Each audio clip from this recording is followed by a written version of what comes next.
Hi, I'm going to talk today about grep metacpan.org, which is still an experimental project, but first a quick introduction about me.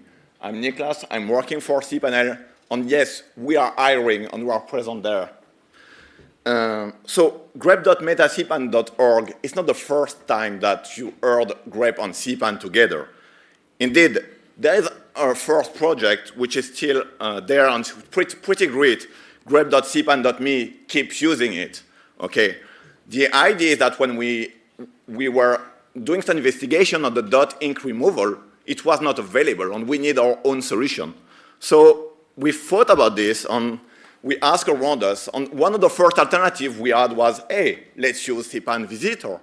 Yes, it works pretty well, but it was even too complex for what we were using. So we thought about a quick and dirty solution, which was, oh, cpan, you have the 02 files that list all the table. Let's download them, extract them, and yeah, let's use grep from the command line, or hack if you prefer, and yes, this is working. So, but from there, could we improve it? Yes, we can.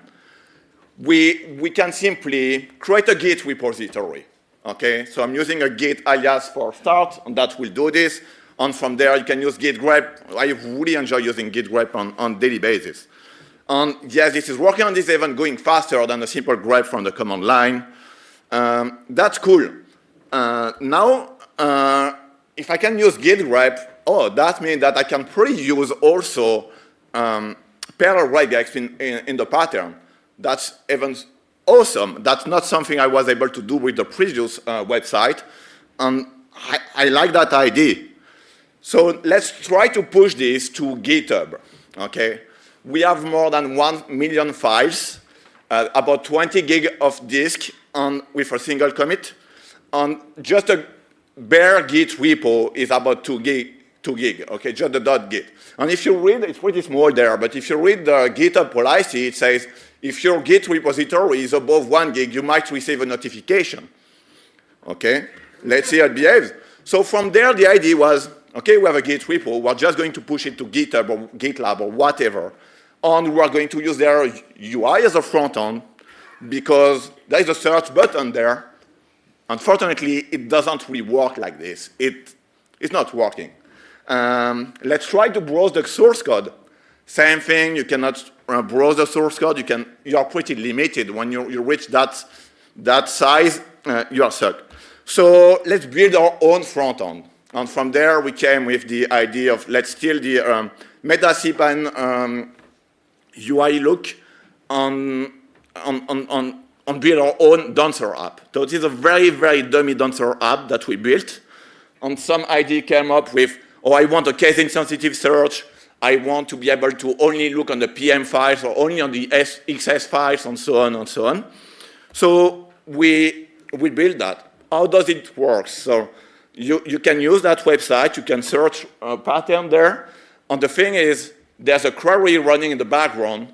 On the second that query return enough result, we start displaying them. We're not going to wait that we parse the 17 gig of files. So it should be pretty fast if your request is pretty common. And of course, going longer, the less common it is. But the idea is that if you refresh that page like 2 to 5 seconds after, from 6 results there, you will go to something like this. And you will notice that there is a limit. We are not going to parse after the 2000 first files. We stop there. For a human point of view, it's good enough.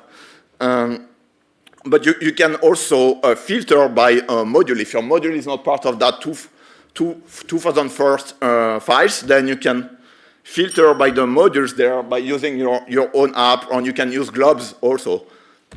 So how fast is it? Worst case scenario is that nothing match your request. And it's going to be, there is a timeout that will trigger after 15 seconds. And for most common research, it's going to be as fast as the other, if it's not faster, because there's a cache also behind this. So all of this lives online. You could find the Git repository divided in 3 parts, one for the front end, one for the back end, which is updated also, and one for the tools. There are some node bugs, some GitHub. Feel free to submit open tickets or patch are welcome. And all of this happened during the Toolchain Summit in Lyon in France in May. And I would like to thank everyone, every sponsor who were part of that. And yes, you can start using it.